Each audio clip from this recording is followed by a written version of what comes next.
Hello, so in this video we're going to take a look at the new driving test, and there are some massive changes coming, things I've never even thought of before, things I've never mentioned before, and some real big changes are coming. This test will be coming in sometime around 2022 to 2024. It hasn't been decided yet, but let's get moving on now. Let's look at some of the differences, and I'll put links to these things in the description so you can go and check out the sources for yourself. The first big news is what's not happening. They've scrapped the idea of a graduated license.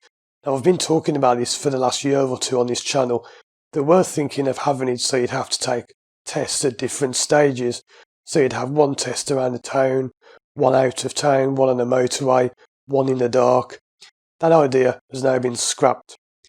Now, one thing they are saying is that they are going to make nighttime driving lessons compulsory.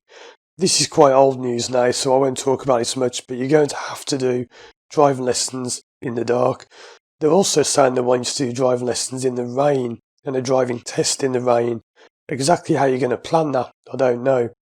But let's look at some of the more new and kind of surprising changes to the driving test. Well, they are suggesting changing the age at which you can learn to drive. Now, at the moment, there are two sides arguing about how it should go.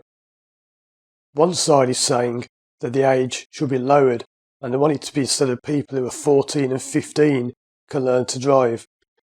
People are also saying, on the opposite side of the argument, we need to increase the driving age, so they want it to be 18, 20, even 21 before you'll be allowed to learn to drive a car. Now, I think the biggest change of all, this is a real surprising one, is related to driverless cars. So it has now been said that this has been confirmed after years of speculation and people saying one thing and another. You will need a driving license to have a driverless car. So if you think, oh, well, I don't need to bother with lessons, I'll just buy a driverless car. No, you won't be allowed to. You must pass your driving test, as you do now, before you'll be allowed to have a driverless car. Maybe when driverless cars have been around 10, 15, 20 years and they are proven to be safe, maybe then that will change. But for the foreseeable future, I'd say at least the next 10, 15 years, you will need a driving licence. This is in the UK, to have a driverless vehicle. Now, one thing they are talking about bringing into the driving test is a very interesting feature. You'll be in a driverless car and the car will be driving itself, and the examiner will ask you to imagine that the car has had a fault and you need to take over the driving. Exactly how that will happen, I don't know. Maybe they'll press a button or you'll just manually activate the car, however it's going to work. So that's going to be quite an interesting part of the test, where I'll ask you to take your hands off the wheel, let the car drive itself, and I'll say, I now want you to imagine the car has developed a fault and you need to take over manual control. That's quite a new thing. It's going to mean a lot of driving instructors have to get self-driven cars. Won't be happening anytime soon. Like I say, maybe 2023 at the earliest, but probably be a few years away that.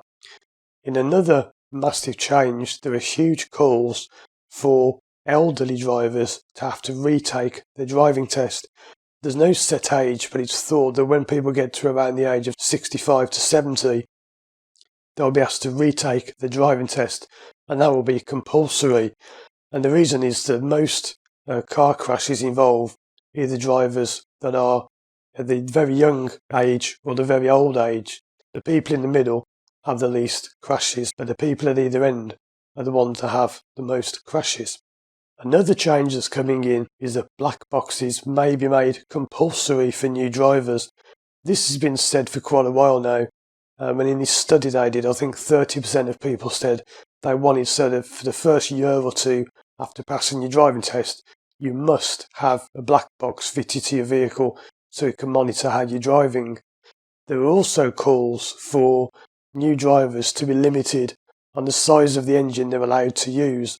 So, for example, for the first year or two, I think it'll be 2 years, you're only allowed a maximum of a 1.2 litre engine.